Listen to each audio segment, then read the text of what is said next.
Comme beaucoup d'entre nous le savent, nous ne pouvons éprouver un plaisir profond que si nous nous laissons vraiment aller et si nous nous permettons de ressentir. C'est pourquoi l'expérience d'un bonheur orgasmique permanent sur tout le corps peut être effrayant, surtout en s'engageant dans le monde extérieur.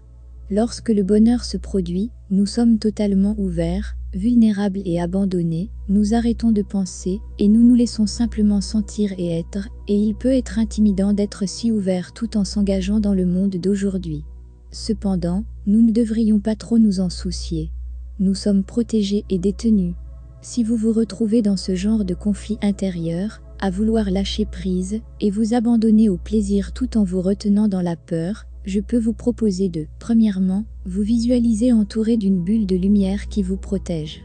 Deuxièmement, demandez à vos guides de vous protéger et vous guider vers des expériences de vie qui vous permettent de vous exprimer pleinement tout en étant totalement en sécurité. Troisièmement, priez pour que vos guides prennent soin de vous pendant que vous vous permettez de laisser aller le passé et le futur et de vous reposer pleinement dans ce moment présent. De nombreuses personnes, en particulier les femmes, ont du mal à montrer leur sexualité et leur sensualité au monde en raison de traumatismes passés ou par peur d'attirer une mauvaise expérience. Vous savez, toute cette idée culturelle de demander, et inconsciemment, nous pourrions croire que si nous vibrons très sexuellement, nous le demandons indirectement. Ce n'est vraiment pas le cas. Vous êtes tout à fait autorisé à vous exprimer aussi sexuellement que vous le souhaitez. Tout d'abord, vous ne le demandez jamais, peu importe comment vous marchez, parlez, respirez, vous habillez ou vibrez. Deuxièmement, et c'est très important, la félicité spirituelle est profondément innocente et pure, et si vous maintenez cette fréquence, vous vibrez totalement à chaque expérience qui n'est pas en accord avec vous. Pensez à un enfant ou à un chat. Ce sont des êtres très sexuels, mais nous les considérons purs et innocents, et lorsque nous nous engageons avec leur énergie vitale, nous le faisons d'une manière qui est à la fois innocente et pure. Nous nous accordons sur leur vibration.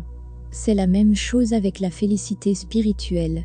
Une fois que vous libérez votre nature bienheureuse, vous pouvez être reconnu, et le serez probablement, comme une femme ou un homme très sexy, mais les personnes qui ne peuvent pas s'engager avec votre innocence et votre pureté sont dépassées et n'entrent pas dans votre domaine.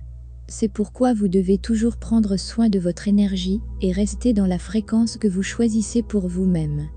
Continuez à faire vibrer votre joie et votre plaisir profond et observez comment les personnes basées sur la peur quittent carrément votre champ. Aussi, observez comment des êtres aimants entrent dans votre champ pour partager votre joie et témoigner de votre plaisir d'un point de vue pur, doux et bienveillant. Le plaisir et l'abandon sont des énergies très attractives et elles attirent beaucoup d'attention de celles qui peuvent vibrer avec nous, mais nous sommes toujours capables de choisir ce que nous voulons faire de notre énergie et de notre corps. Être éveillé au plaisir de la vie ne signifie pas que vous devez physiquement partager votre énergie sexuelle avec les autres.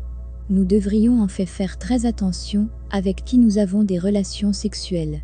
Une Kundalini éveillée représente beaucoup d'énergie qui peut vraiment en perturber une, et lorsque la vôtre est élevée et hautement activée par le sexe, l'éveil de l'énergie de votre partenaire peut être déclenché.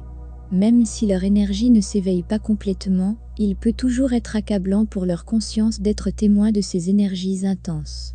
Ce qui peut aussi arriver, surtout si vous avez toujours affaire à une énergie sauvage et non canalisée, c'est que vous pourriez devenir très contrarié ou émotif à cause de l'intensité et de la force avec lesquelles vous ressentez tout, et l'autre personne pourrait ne pas être capable de faire face avec votre énergie, comme vous en auriez besoin.